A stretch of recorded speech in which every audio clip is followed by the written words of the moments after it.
Maleficent is this reimagining of the old Sleeping Beauty cartoon with Maleficent played by Angelina Jolie. Now, Angelina Jolie's character Maleficent has had a pretty bad experience with this character played by Sharlto Copley. He ends up being the king because he convinces the old king that he killed Maleficent by taking her wings. Now, they kind of had a romantic relationship before that, and now Maleficent curses Sharlto Copley's baby a couple years later to have a sleep-life-death when she turns 16, but as the years go on, she starts to have a fondness towards the child. Now, Maleficent, I was kind of mixed about, because, look, I don't like Disney Channel. There are only a couple good things about it. You may know me as the guy who hates Disney Channel, and among others, but that doesn't mean I don't like Disney. I like Disney. I like their old cartoons. I like their recent Oz the Great and Powerful and Frozen and Wreck-It Ralph and Tangled.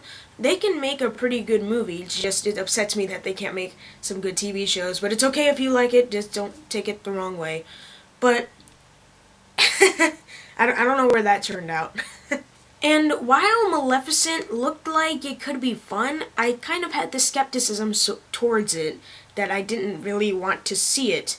But I have now, and I was kind of disappointed. Maleficent isn't the great movie that everyone's gonna want to see. It really isn't.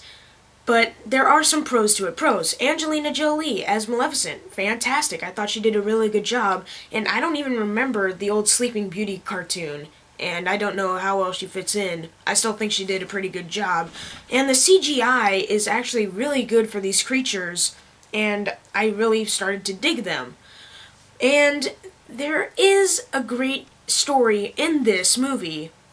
But sorry for the cat meow, but it starts to get really jumbled, and that's where we go into our cons. The story's everywhere. At first, you can kind of tell in the script that they were trying to make a good movie. They were trying to make Maleficent a good person, and that's what they're trying to do, but the script doesn't follow that at all because it feels so jumbled. The Princess Aurora, you may know her as Sleeping Beauty, she has no character development. I'm sorry if you've seen the Sleeping Beauty cartoon and you're going to argue back, well, she had development in that one. Guess what? This is a reimagining. So everything you've seen in the original, boom, right out the window. Right here, Maleficent, she had no character development. It's just she's a baby, she's cursed, she's growing up with these 3 annoying fairies. I'll get to them later. And then all of a sudden she's 15, almost at 16. And she's like, whoa, aha, whoa, everything is great. Everything is grand. I've got the whole wide world in the palm of my hand. I'm sorry, that turned into the Muppet song from... I'm sorry. And Maleficent needs this servant to have wings so she can hear what's going on in the kingdom. She needs basically an eavesdropper. And to get that servant, she rescues a crow that's about to be beaten to death by a farmer by transforming him to a man. And then all of a sudden that man goes, "You just saved my life, I'm your servant for life." I literally leaned over to my grandmother who I saw it with, and I was like, that was really fast. Literally, that's jumbled. I mean, when you just automatically have this side character just by saving his life in one scene, that's a little bit too soon. You got to draw that out a bit, right? Why didn't they do that? And speaking of things happening too fast, the prince that's supposed to be the true love's kiss, he was literally in, let me see if I can count. He was in about 4 scenes. 4 scenes. He wasn't even the main character. He was like that guy that you see pop up and make a random joke. Oh, that guy. Then you see him later. Oh, it's that guy again. Then, alright. Ending the movie with that. That's it. He's only in 3 to 4 scenes.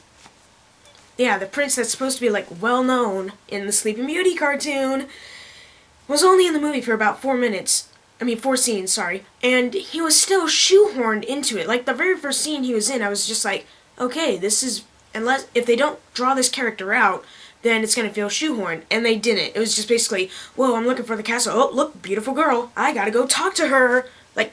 That's how it felt. And it's no substance at all. and especially with Sharlto Copley's character. I love Sharlto Copley as an actor. He is so good in District 9 and Elysium. He's been in those two movies, and they're so good. If he's made others, I don't know him. I'm sorry. But here in Maleficent, he's okay. He's not great. I know he can do better, but I think he was miscast. I really do. If they cast someone else, I would be happier, but not Sharlto Copley. And also, don't bring him into this mess, seriously. And I also have to note this before we end off here, that there are a scene in the beginning where Maleficent is a little girl, and there are some flying shots, and you can tell that it's green screen, like literally, like take my camera angle, and she's flying, like, the camera angle I'm at right now is kind of like how she was when she was flying, and then you see the background, and it looks completely green screen. I'm not even kidding. It's really, really green screen. But, and, oh, jeez. And one more thing. The fairies, I hinted at them earlier. They were annoying as all get out. I'm not even kidding. My grandmother laughed a lot at them, and I can see why, because they were trying to be funny, and some people laughed, because I guess they thought they were funny, but it's just, I didn't find them funny. I thought they were the 3 Jar Jar Binkses that this movie did not need. I really did not like this movie. Like, the best parts about this movie are Angelina Jolie, some CGI characters, a story that's trying to be good, and the fact that the fairies got wiped away by Maleficent, with wind, and Sharlto Copley hit one in the face. That's it. And then their cons take over it and make it not so much of an enjoyable movie.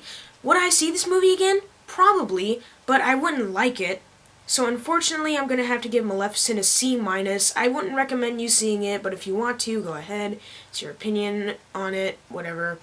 And speaking of opinions, if you have one, leave it in the comments below. I'd love to hear them. What you thought of Maleficent. And as always, make sure to subscribe. I'm Jackson Fulcher. See you guys next time.